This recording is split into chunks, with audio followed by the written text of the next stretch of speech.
So we can start now. Yeah. Hello, good morning, and welcome to what will be the last session of on materials management. I'll start with probably one of the most important topics, but at the same time, something which very few people would discuss in detail. We are talking of ethics in materials management. Now, why is this important in the first place?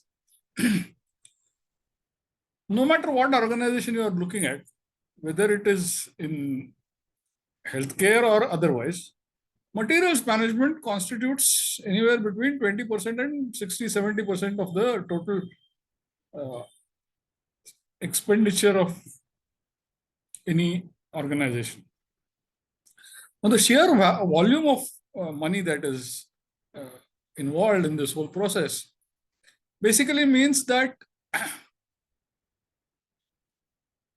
there is something which is important for every materials manager to look at, and that is not only personally, but for the entire department as well.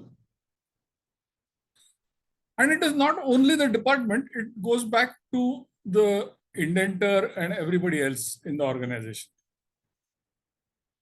And this is where the ethics in materials management really becomes important. Just a minute, let me see why the screen is not moving.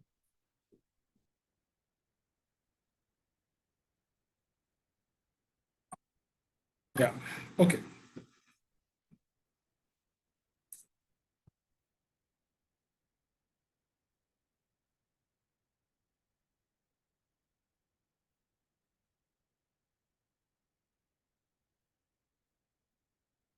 I think I'll share it again.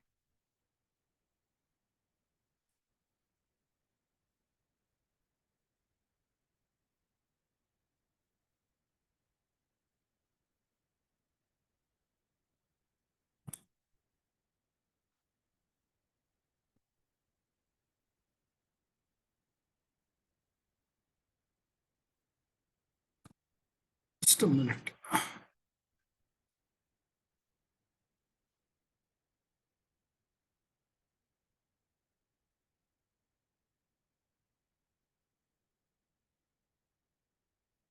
Yeah, okay.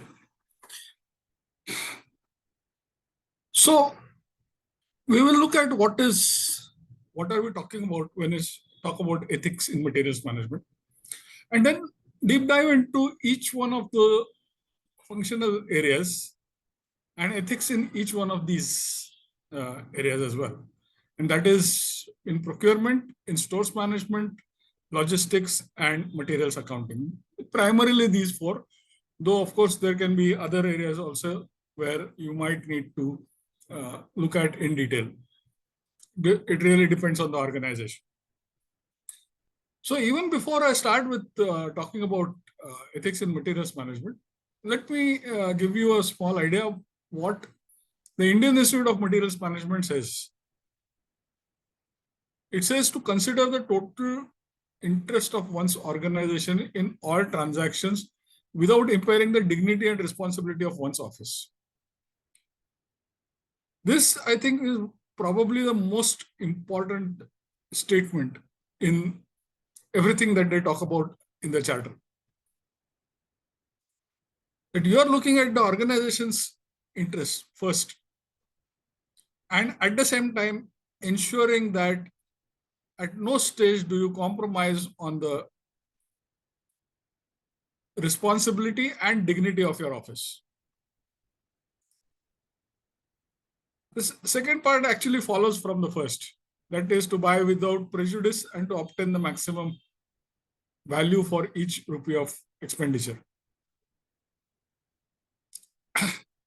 Third is to subscribe and work for honesty and truth in buying and selling, and to denounce all forms and manifestations of commercial bribery and eschew antisocial practices. We'll talk about this in a little while again. And finally, to respect one's obligations and one organizations consistent with the business practice. And I will get to this point also when we talk about uh, purchasing and stores.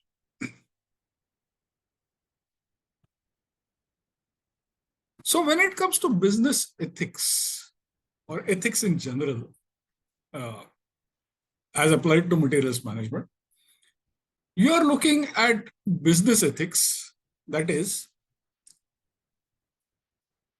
to maximize the utilization of your time as well as that of the other party. It should not happen that you call a party at a certain time and then you are not available at that time. It's just that things get delayed. And the same thing can happen on the other side as well.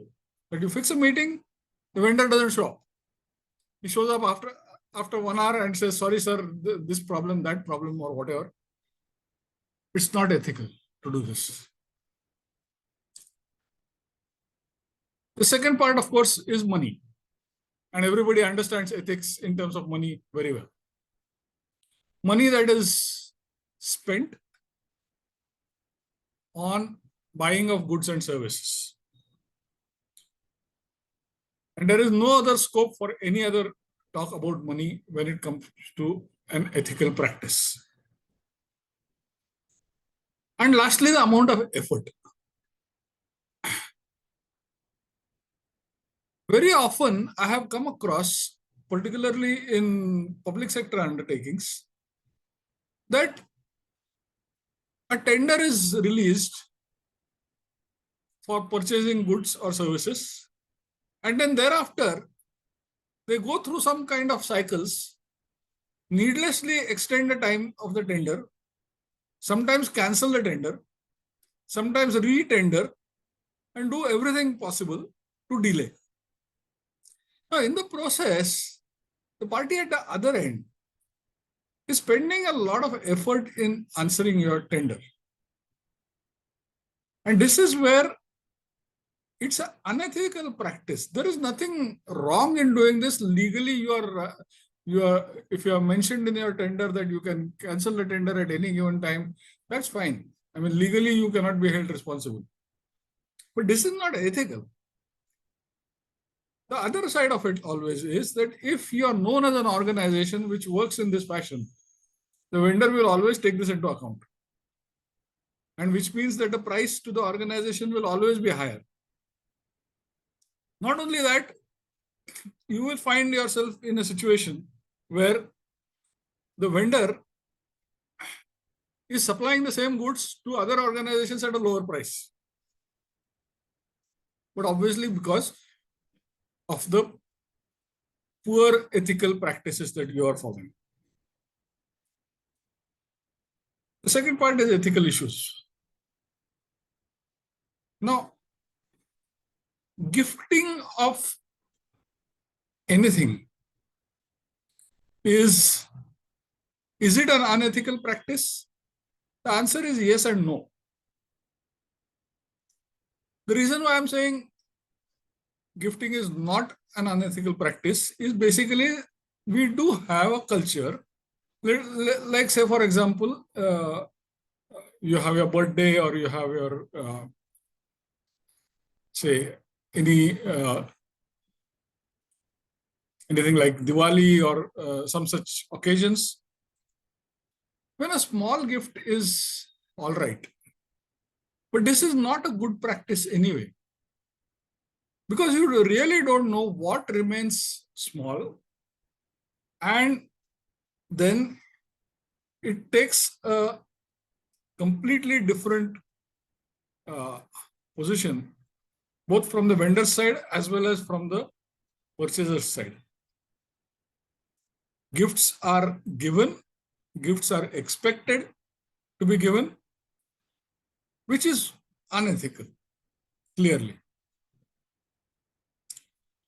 There can be indirect benefits being given. Indirect benefits are in the nature of let's say, giving certain favors. You might be hiring somebody recommended by the person, or you might be even providing a diary in which on every page your name appears as a vendor. So essentially, it is trying to say that every time you look at the diary, the name appears, and that acts as a reminder that you have to deal with this person in some way. Now, I am aware of organizations where the organization provides its own diaries, its own calendars, and anything that is visible all over the organization. So that never is a vendor trying to compromise his position or trying to get benefit by way of providing these uh, otherwise fairly small cost uh, benefits. Nepotism is another part which one comes across as ethical issues. Somebody's brother, son-in-law, or whosoever being recommended and being uh, given benefits in whatever manner possible.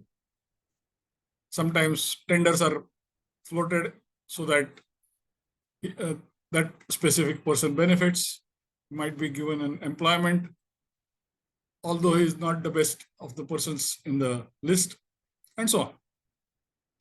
So nepotism is not abnormal, and this is something which you find very common in organizations. Corruption, of course, is very well understood. Anything that you are providing to the other party for clearly getting a benefit for yourself or for your organization, which is not legal, is a corrupt practice. There's nothing complicated about corruption. Although you'll rarely find a corrupt person being taken to court and being punished for it. Very rare. That's because the legal provisions are so complex and so designed as not to book anybody who is corrupt. Now, this is an unfortunate part, but it exists in practice. Right? You have ethical practices where you are being reasonable. There are no unreasonable demands being made on either side. Something which is within the four corners of business practices. Sometimes you might even be proactive, something which will help yourself as well as the other organization to come to a deal faster, to be able to supply goods of a quality or of in quantity which is appropriate, and proactively. And this is something which I have seen myself being done very often in automobile industries. In automobile industry, not only is the vendor just somebody who is supplying you the items which are required, but he is really a partner in the business. Now, there, the main company might provide technology, might provide support, might provide money, and all kinds of facilities to the vendor to get the product at the right price and in the right quantity and the right quality. So this is not unethical because this is in the interest of both organizations. And it is the organizations which are going to benefit, not an individual. So being proactive is a good idea.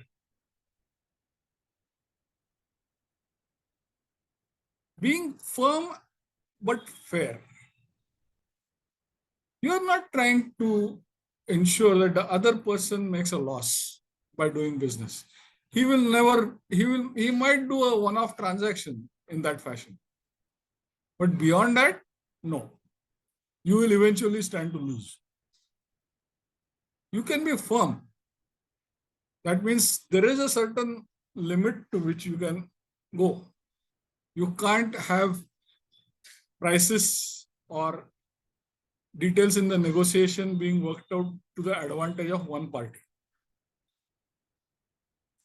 But at the same time, when you are saying firm and fair, you are very sure what your organization needs. And whatever you have calculated or whatever you are demanding of the other party is perfectly ethical. It's fair. You're not expecting him to uh, go out of his way to provide you products or services at an unreasonable price or time or uh, maybe value, maybe quantities. So you got to be firm, of course, but be fair as well. On the supplier side, one does find ethical issues, and some of these are now getting highlighted all the more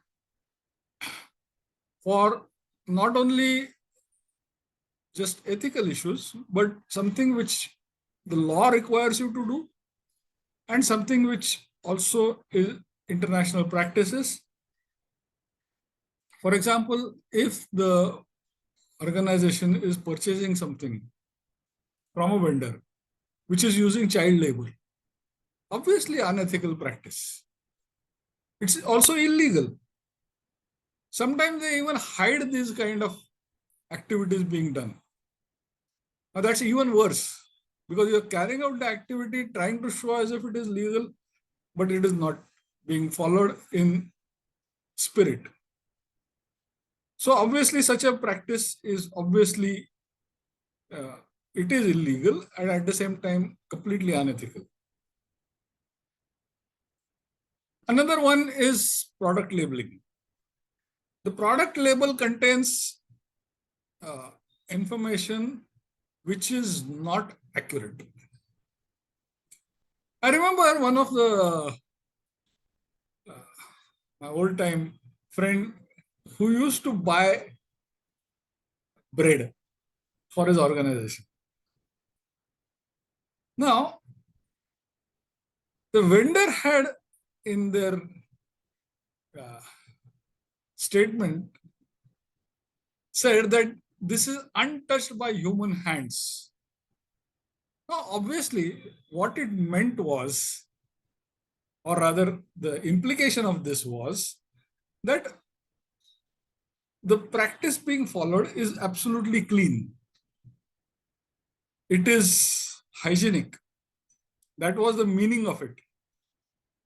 When you say untouched by human hands. Now, if the same person is doing the same activity using his feet, although, I mean, purely going by what is stated, it is not touched by human hands. It's factually true, but that's not ethically correct. Obviously, I mean, if you're using your feet for doing that activity, then this is not the meaning of the statement that you're following. The third important important requirement nowadays, which is again ethical, legal, and something which has a real long importance for not only your organization but also for the rest of the world. is green products.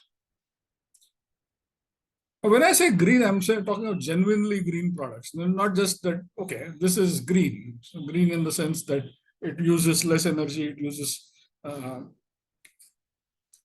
uh, there are no emissions, etc., etc., or doesn't harm the environment.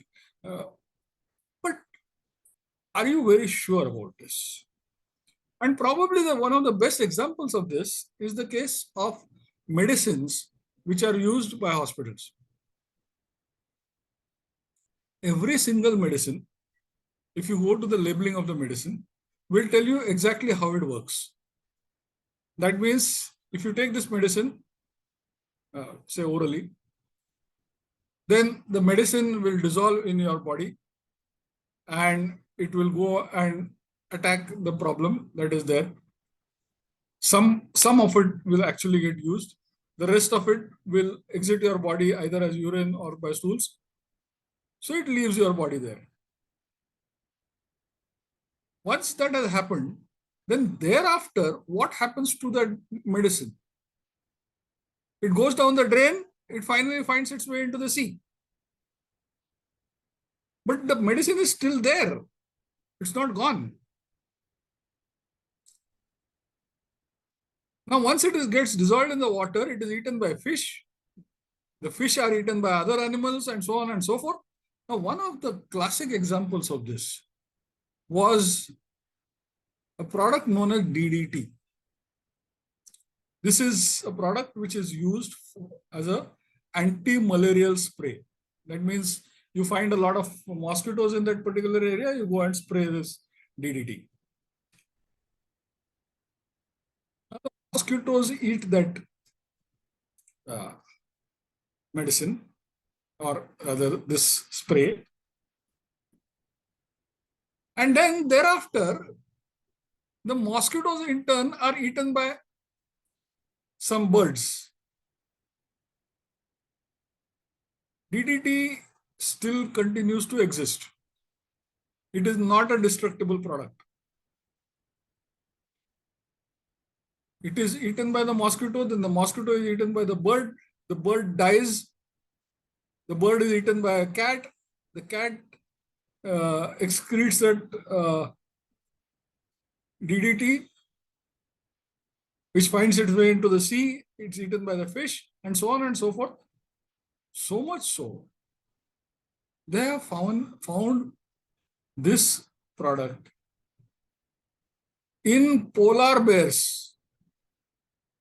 So basically, the entire food chain went right from the mosquito up to the polar bear.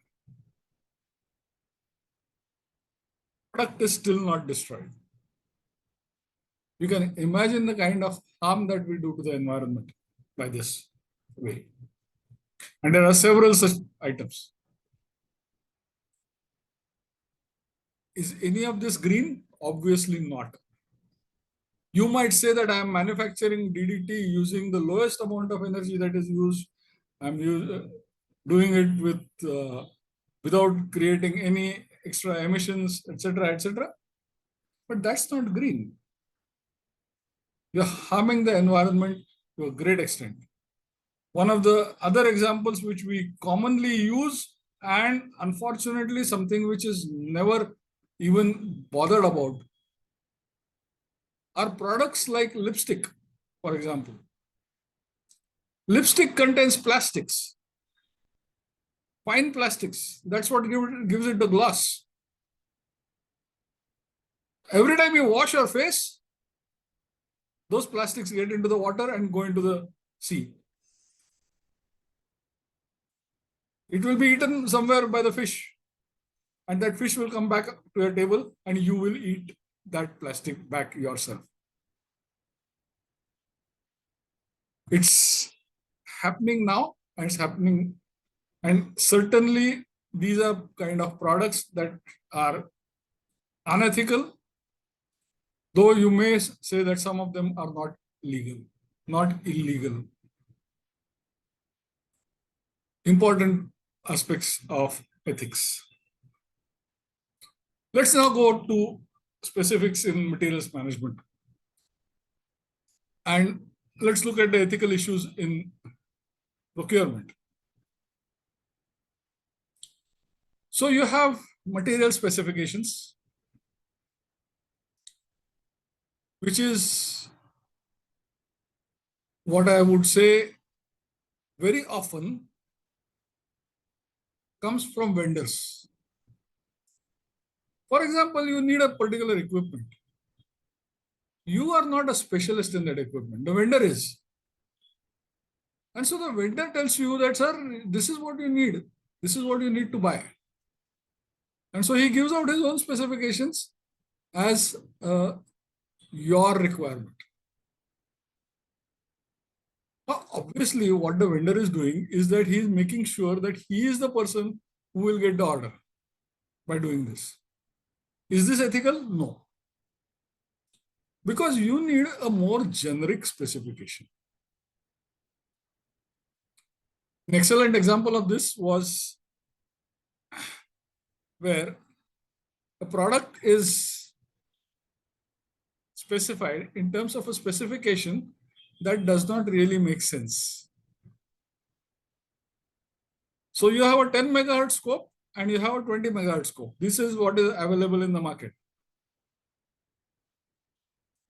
You can get it from any vendor. But this vendor comes and tells you, no, sir, you need a 15 megahertz scope.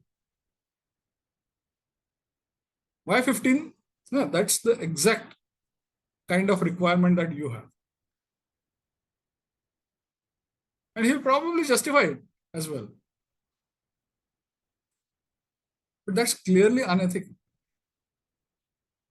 Because this means that you are pushing your product at the cost of others. The others cannot even compete. They cannot provide that product.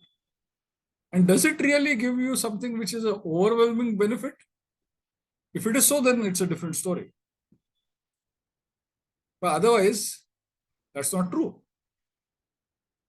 Let me give you another example. Let's say, for example, you are making a payment to another vendor. And you say that make payments using UPI, Unified Payment Interface, or what we know as the QR codes that are used all over the place. Somebody tells you that, so Google Pay is particularly good. Why? Is it really doing something very drastically different from what, say, Bheem is doing or what Paytm is doing or any of the other organizations? No. And you'll probably find a specification which says, no, Google Pay has this specific kind of benefit which will help you in a big way. Is it important for you? No, probably not. If it is, then yeah, then it makes sense that you have a product which you use which is different. Other than that, there's no reason. The second part that you find in procurement is with regard to price manipulation. And this is a lot more common than what you can think. For example, very standard kind of products. Let us say something like a broom for cleaning. No, there is nothing very great in terms of technology for making a broom. There is nothing very great in terms of a specific vendor providing you that product. Yet, you will find that every time that you send out a request for quotation, it is the same vendor who takes the order. Why? Because there is a limited set of vendors who deal in this product. Between them, they have decided that, okay, this particular hospital, you supply at this price or whatever price. The others will quote more than you. At another hospital, if you are quoting, then you quote more than this price because somebody else is going to take that order. Now, in this particular case, as far as the materials manager is concerned, he has really no answer unless he can find a way to break this cartel. And these price manipulations are something which are not uncommon. Next is raising barriers. Raising barriers means, say for example, the a requirement is put out in the specifications that the company should be ISO 9001 certified. Why? Why is it important for that particular product that you are going to buy? Is it really important in the first place? The reason why you are doing it is basically to restrict competition. Because you know that in the competition, you got so many other people who can probably quote a price which is lower than you, but do not have this ISO 9001 certification. This is a barrier being raised, very often needless. You need to look at such kind of barriers very carefully to make sure that it really is going to help you as a purchaser to buy goods with these specifications. There are non-technical requirements which can be put in. An example of this is, let us say, whenever a service is required for a computer, then the problem should be attended within less than 1 hour. So within 1 hour, the person has to reach the particular location and provide you the service. What does it mean? It means that the person has to be physically located in a certain area. Is there a different way in which this can be handled? Yes. Is it necessary that the person should reach within 1 hour? Probably not. You can replace one PC with another PC and go ahead and continue your work. Those kind of things are possible. But you put this as a clause. So this kind of non-technical specification, it has nothing to do with the technology part of it.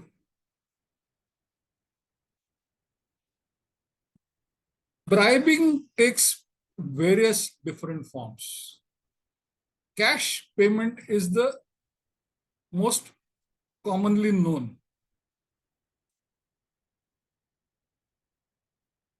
Providing goods, providing services, providing gifts, providing you with, say, a holiday, payment for a holiday, providing for, let's say, materials management seminar, which is being charged at 10,000 rupees because some very famous person is going to conduct that seminar. And what happens? A vendor offers to pay for it. It's bribery. It's bribery in a different form. I know of doctors who are paid the travel expenses and hotel expenses and so on overseas so that they can attend some conference. Although now there is a lot of restriction on such kind of activities, but this is still being done in a different manner. So bribery can take various forms. It's not necessarily limited to just cash payments. You override an agreement. That means in your agreement, you have said that there are certain, you finally have a purchase order or a contract in which you have finally mentioned certain specific requirements. Now, once you have completed a major part of that agreement, you then claim that this particular thing is not something which you really require. Why do you require this? Or I can give you something else in place of this, which will serve the same purpose. Now, obviously, this is not what the agreement intended to say at any stage. So, by overriding an agreement, that means giving some alternatives at a late stage when it's difficult to come out of it. This is a real problem. I mentioned about gifting, sponsorships, etc. Earlier when we talked about bribery, so I won't repeat that. Price escalation. Now, this is another common kind of thing, and you will find this in any kind of contract, which is a long-term contract, particularly with regard to items like, say, civil engineering works, because the whole thing is going to take 6 months to, or maybe 5 years to build a building. And over a period of time, you start claiming that the prices of some of the input items has gone up. There might have been a deliberate delay as well on the part of the vendor or on the part of the organization, both sides. And then you claim that because this has gone up, now you need to have the price escalated. The price has to go up because my input costs have gone up. So to that extent, at least the price of the final goods or services being delivered, that will go up. Obviously, an unethical issue in most cases, unless the reason for the price escalation can be clearly established.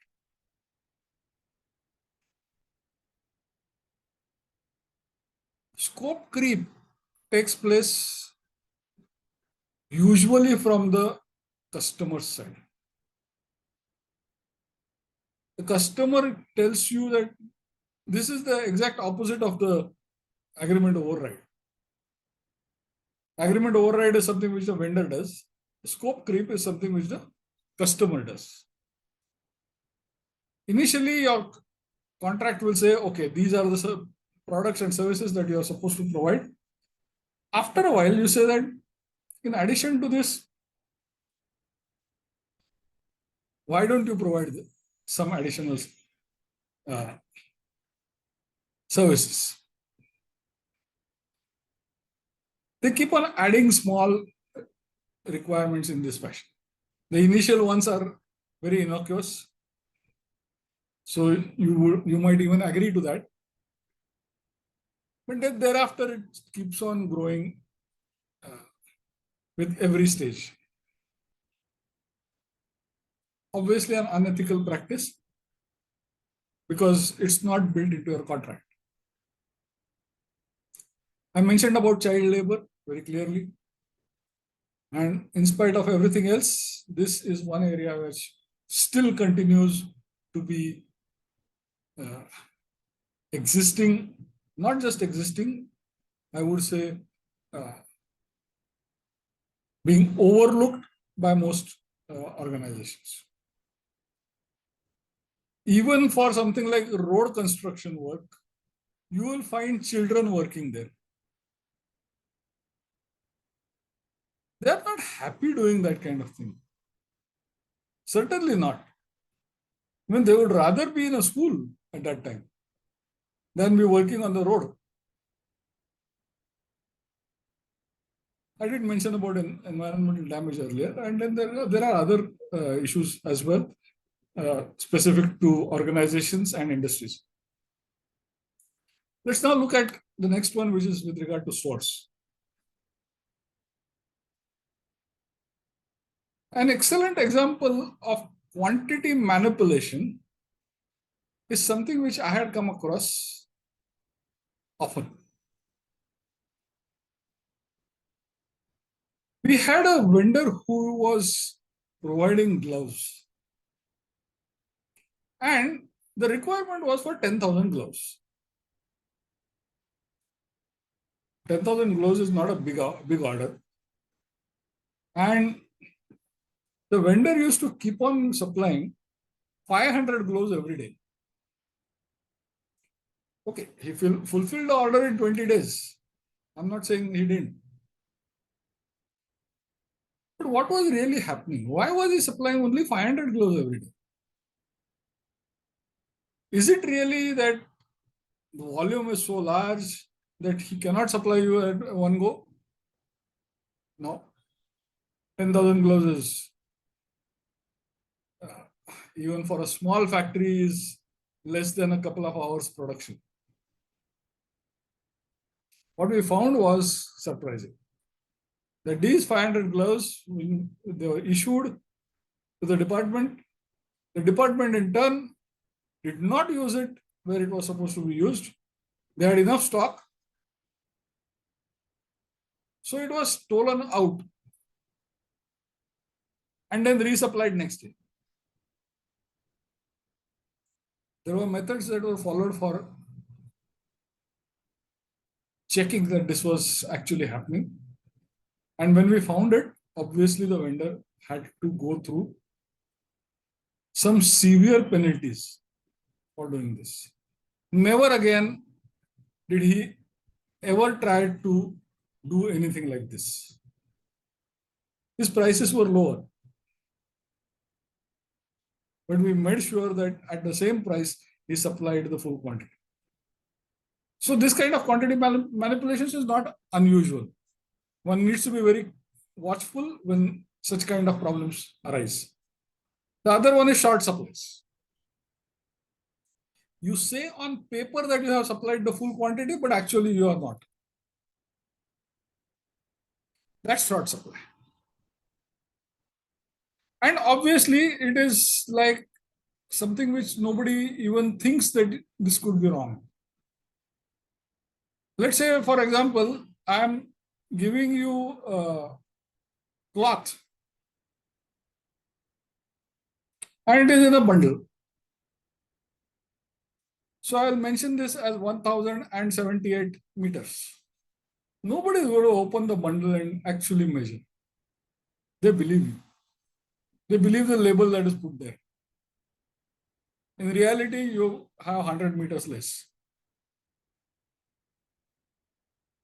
Completely unethical and, of course, illegal as well.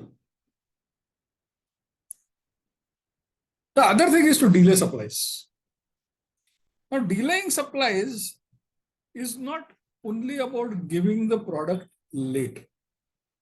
It is sometimes asking for a price increase without any justification. Again, a very common kind of practice. But the day you can put your foot down and say that if it gets delayed, I'm not only going to cancel this order, but I'm going to cancel all other orders that are there on you. It brings the vendor to his knees. And he'll make sure that it's never delayed again after that. The next thing is delayed documentation. And this happens at both ends. It happens both in from the vendor side, it happens from the supplier side, on the customer side. Why? Let's say, for example, there is a GST council meeting that is going to come up. And there is a news that the GST on some of the products will go up. What does the vendor do? He supplies the product in time, but does not bill. Meanwhile, the GST council declares that, okay, the GST on this item has gone up, and therefore, any billing to be done hereafter will be at the new rates. Obviously, the vendor should have given you the benefit of the earlier rate. So it is important to ensure that when such kind of delayed documentation takes place, got to make sure that there is nothing unethical being done by delaying.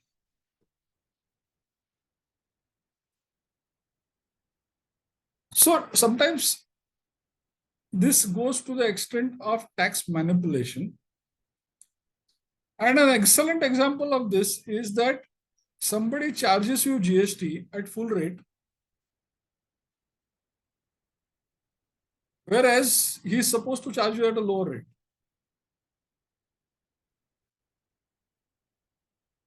Now, such kind of practices, you need to be vigilant that the vendor to whom you are paying actually is supposed to charge you the full rate. Sometimes he'll just put a number there without even saying that he's not actually registered. So it's important to ensure that whatever documentation that you're getting there is actually correct.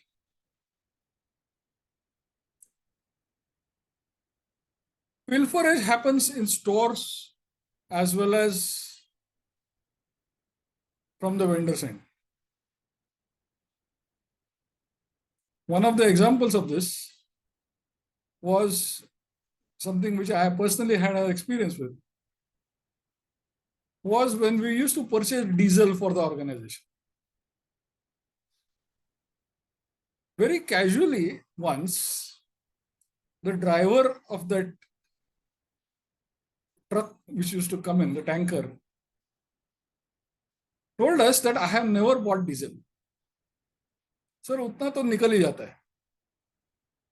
That means there is still diesel left in the tank, which is not given to you, which he takes out after he leaves the place and fills up his own tanker, own requirement of the diesel tank on the tanker. Obviously, not only an unethical issue, it was a wrong thing to do. It's pilferage in a different form. Pilferage takes place from stores by various ways. Sometimes people from the stores might also be involved in this. Sometimes the people who are responsible for moving the goods from the stores to the department or the ward, they might be responsible for pilferage. Something to be very careful about, because this can mean a lot of loss. Stock manipulation is another one which happens in stores. What happens? At the end of the year, when you take a physical stock, you find that there is a difference. Common. It's not surprising if there is a difference, because the volume of transactions itself is so large. But then somebody tries to hide this fact. They try to hide the fact that there is a stock loss, knowing fully well what is the reason for that stock loss. That's what I call as manipulation. If there is a stock loss, you find that there is a genuine reason for it, that's not a problem. But if you know that there is a stock loss and you know the reason why there is a stock loss and you try to hide that, that's unethical. As much as there is this about vendor manipulation which happens in stores, now this might be surprising. People talk about this happening with the purchase, where you're manipulating vendors.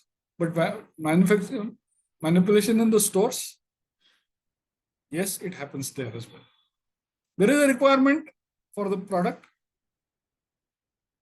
and even before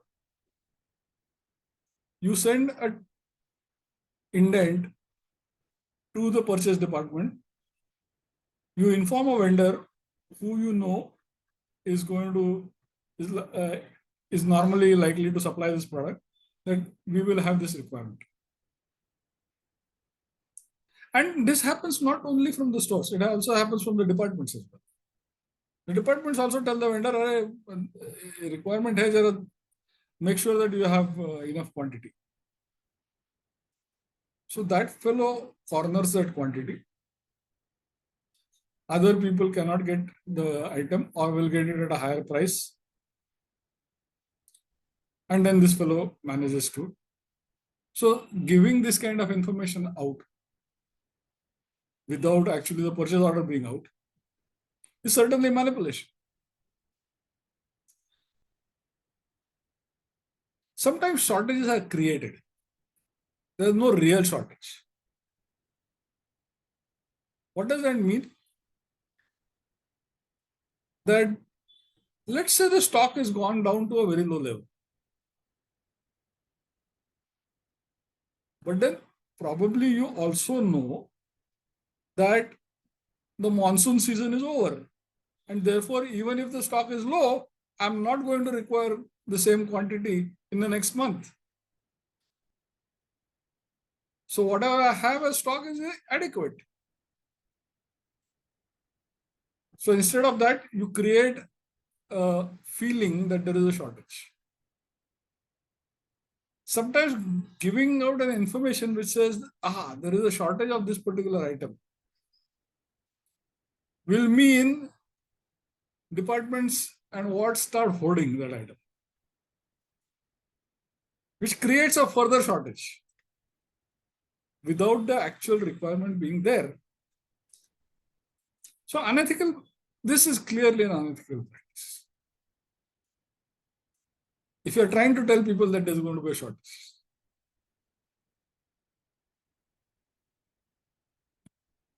And lastly, quality manipulation.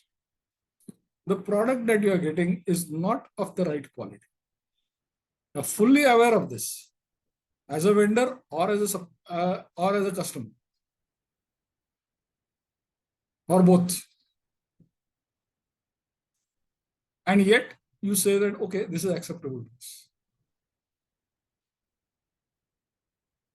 Now, such kind of practices are again completely unethical.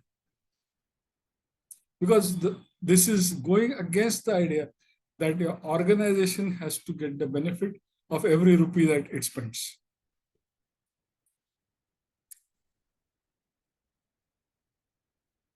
Logistics, well, there are several things that happen,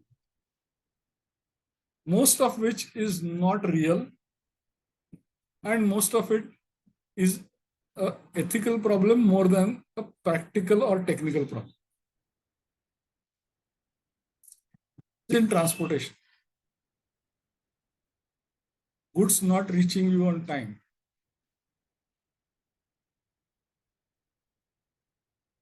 delays due to trash shipment. Excuse me.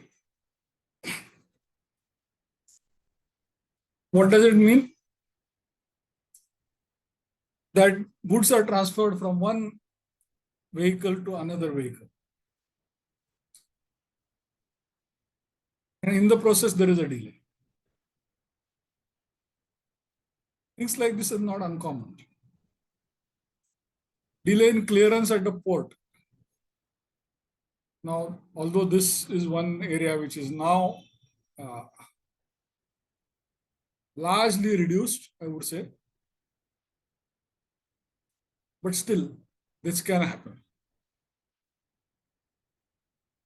Goods are misplaced in the warehouse of the transporter. That means the goods reach from the supplier to the transporter's warehouse. It is stored there. There are some other goods which are stacked on top of those goods. So it is lying somewhere way below, and you can't even find it. This, apart from the fact that this is a wrong practice, it's completely unethical to do something like this. And as much as it can happen in the warehouse, it can happen during transit also. It gets supplied to a wrong place. The goods are wrongly delivered to another place or to a wrong location. Sometimes the wrong goods are delivered. We have heard in the newspapers about practices about stories like receiving stones when you ordered an iPhone. It's not unusual. Although, I mean, you won't say that it happens every day, but it happens in it all the time. Sometimes there are insurance claims which are forced on. What does that mean? There are goods which are received by the transporter, and instead of delivering the goods, he can find a reason why the goods could not be delivered. Goods are destroyed, goods are lost, goods are pilfered, goods are whatever in transit. Now, because he knows that you have covered those goods under insurance. So you go ahead and make a claim on the insurance company. Right. You may not lose money as a result of this, but you lose time. And sometimes it can be very important that those goods are received by you in time. They're available to the patient or to the final point at which they'll be used at a given time. Now, and on the other side, what has the person done? He probably has found that the value of the goods is very high and sold it in the market at a discount also, because he really doesn't understand the value of the good. He only sees the price on the product, on the invoice that goes with it. So clearly unethical practices like this do happen: pilferage and wrong delivery, mishandling of goods. Sometimes the container of the goods is dropped. Bad practice. Sometimes the goods are rediverted to some other place. And this can be critical, particularly, say, for example, goods which require clearly the cold chain to be maintained. It can lead to a loss of those goods completely. And there might be a reason given why the transporter had to divert the truck from its original path. It clearly unethical practices. There's a difference in the quantity from the which is collected and then which is delivered. And this happens most commonly within the hospital itself. What you find is that there is some office boy who goes to the stores to collect the goods for the department, and then at the department he knows that not everybody is going to count it, so pilferage takes place. Particularly high value goods, this is something where one needs to be careful about. Also goods which have alternative uses, things like, say, pencil cells or dual use goods. That means goods which can be used in the department, they can also be used for personal purposes. Now, this is not uncommon again. And I mean, you dig deep into any organization and you find that there are so many other issues which also keep on cropping up every now and again.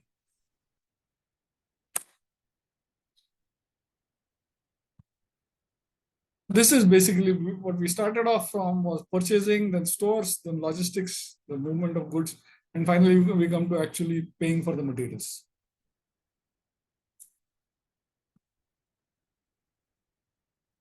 And this is where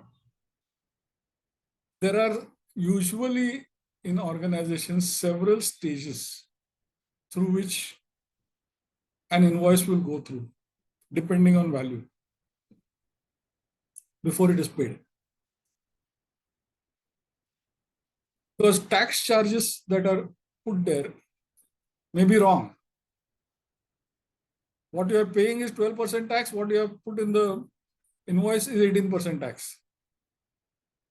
You actually pay 12% to the government, but claim 18% from the customer. There can be wrong billing. Sometimes as simple as quantity into price should equal to the amount is increased. Because somebody knows that nobody is going to bother about this. Nobody is going to bother about every single line. Now, obviously, this is practice which is wrong, and something which the organization needs to take care that this is not leading to bribery or something like that. Delayed billing, I mentioned this about for tax reasons and sometimes for other reasons as well. As much as there's delayed billing, there's delayed bill accounting.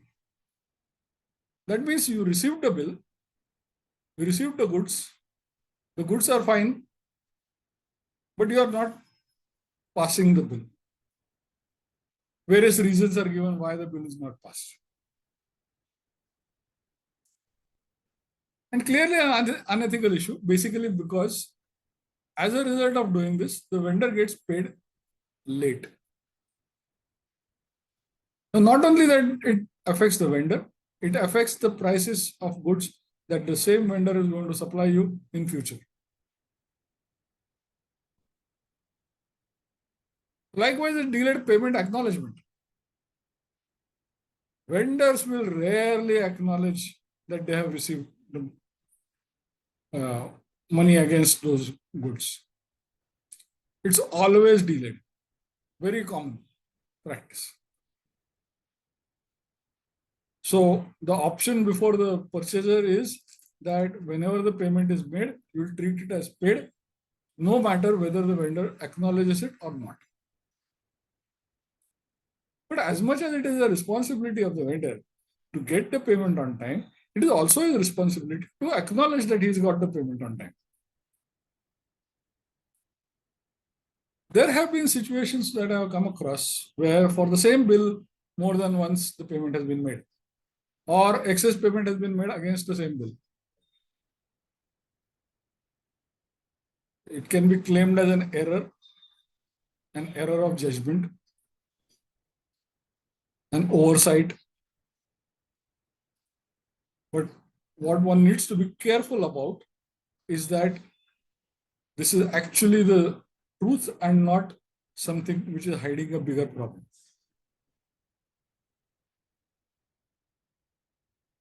You find that there are errors committed always for this particular vendor. It is not for all vendors, but for some vendors it is a problem. Being overpaid or being paid late and so on. If you find that there is a pattern in this, then that's something to be careful about, because there might be a good chance that there's something that is happening between the vendor and the authority responsible for making the payment. Usually an ethical problem. Likewise, whenever the errors which are committed by the same person more than once. So either he is inefficient or there is something else that is happening behind the scene. Most ethical issues are not seen in the forefront.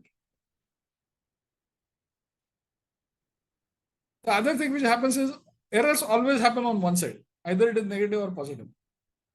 That means in all cases, you always make an error on the wrong side. Obviously, that kind of a thing cannot happen. Can't happen every time. Once in a while it happens. Yeah, possible. Work pressure required you to do something But it can't happen all the time. If it starts happening all the time, that's one place where you need to be bothered about and to take corrective actions.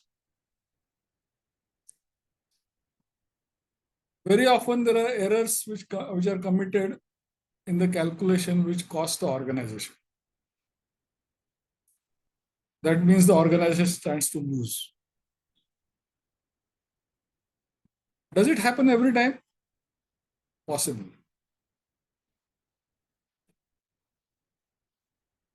In again such cases, one needs to dig deep to see that there are no ethical issues taking place. If it is something which is inefficiency on the part of that particular person, then you know what action needs to be taken. And finally, there are delays in accounting and payment for specific vendors. Just as there are errors, there are delays. And these delays lead to cost escalation, they lead to bad practices, they lead to unethical ways in which people work, and they might even lead to legal cases against you. So it then doesn't remain purely an ethical problem, it can go beyond being an ethical problem. So with that, I think I have covered most of the issues that are there in ethical issues with regard to materials management. Thank you very much. And I'm looking forward to questions from you.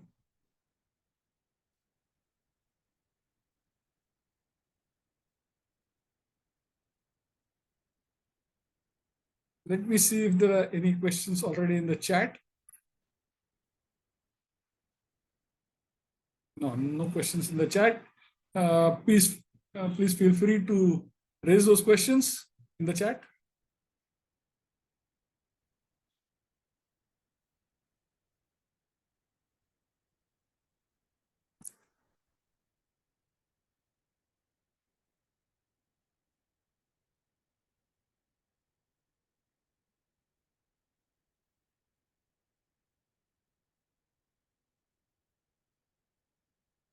Thank you for that comment, Manisha.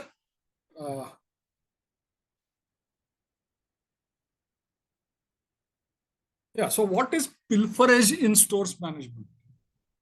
Pilferage means that you are removing the goods in an unauthorized manner.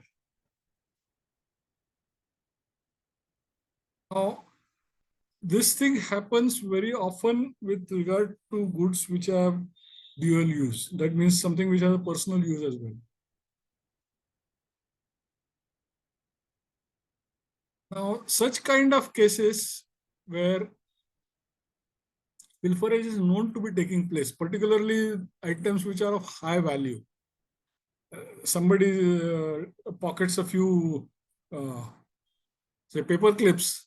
It's not really something which you should be bothered about, because to find that there was a pilferage and then trying to take action on that is not worth the trouble, because the value of the goods is too small. But if somebody is, say, pilfering high value goods, then certainly it's a problem. So it's basically okay. You don't call it stealing. Pilferage also takes other forms. That is, something is declared as broken, but it's actually not broken. Okay. So it's sent to the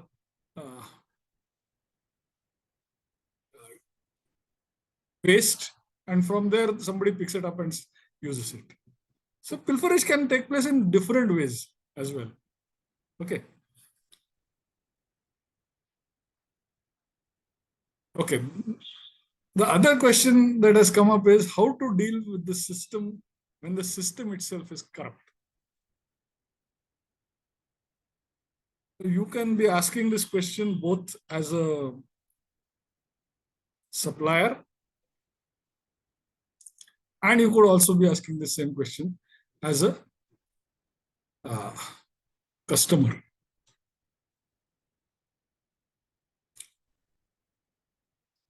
One way to deal with such kind of things is that where the system is corrupt, let me tell you that there is still reason to believe that the law is not yet corrupt.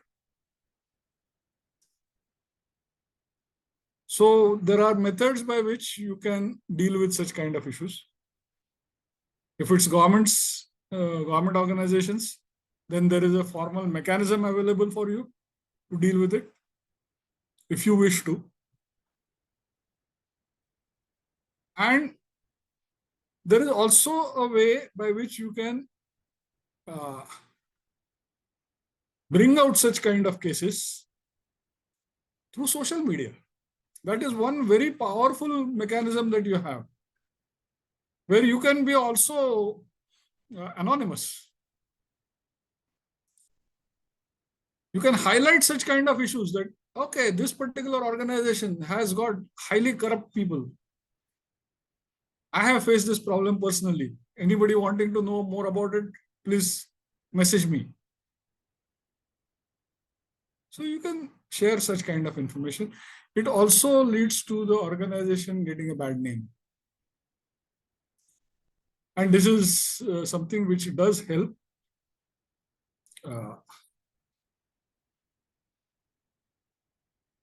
you can always, in some cases, if you are bold enough to do that, threaten to file a case. It doesn't have to be a court case. It can be a police case. It can be something which you can say that this is going to be taken up at a different level, maybe within the organization, maybe outside the organization. There are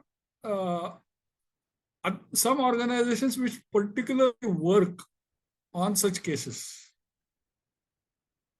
That is, if a complaint is raised with them,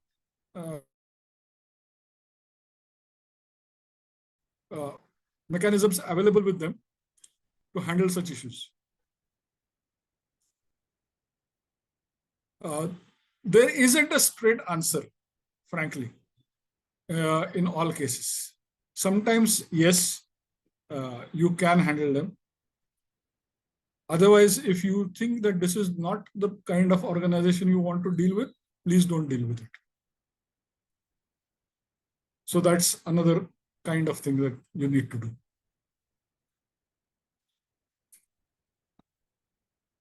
Human rights is a different story. Human rights is not something which is well defined, unfortunately, across the world itself. And very often people misuse human rights as a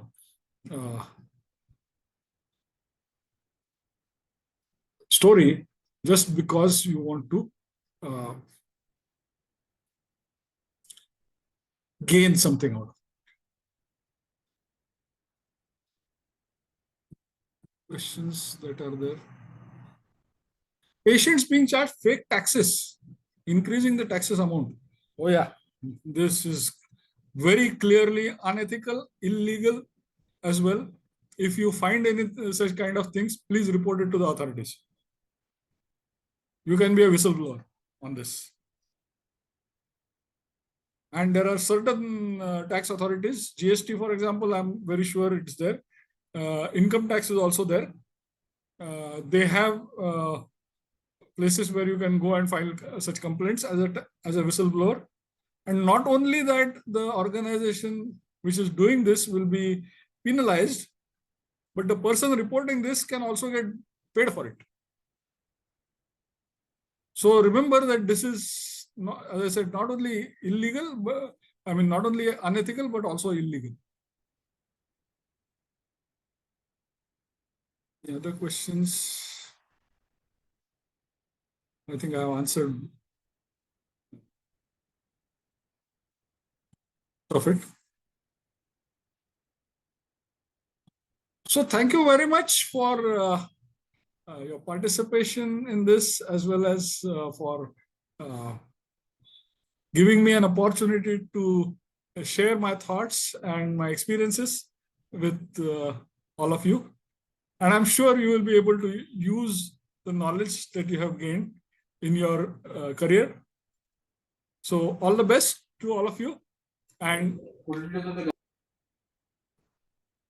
thank you very much. Thank you, sir. Thank you, sir. Just a small question. Wait a minute. I think there is a question which has come up. How easy or tough is it for the hospital management to keep an eye on all departments and manage? Let me tell you, first of all, it's not necessary to keep an eye on every department.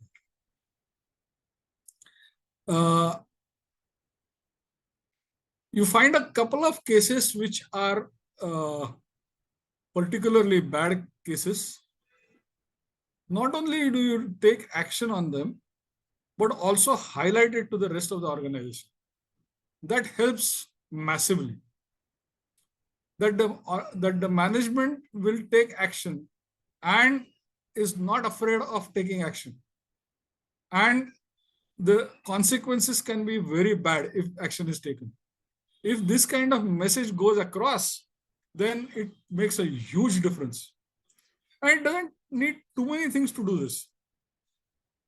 I can tell you from an example that there was a supplier who used to regularly supply goods in short supply than what was mentioned on the invoice. A serious action was taken against that vendor, not only for the specific case which was found to be a problem. All his payments were stopped. Everything was stopped. We switched the entire business out from that vendor to another vendor. And this was highlighted. It was highlighted to every department that if such a thing, you have come across any such kind of case, again, with any other vendor, please highlight it. We will take action. So the message being sent out that the management will take action and will not tolerate unethical practices, I think is something which is very important in order to manage, to ensure that ethical practices are followed. At the end of the day, it really depends upon what the management really wants to do in such cases. And the reason why certain organizations are known to be corrupt is basically because the management of those organizations is not taking the right decisions. So anyway, those are some of the thoughts that I have on this. Thank you so much, and all the best.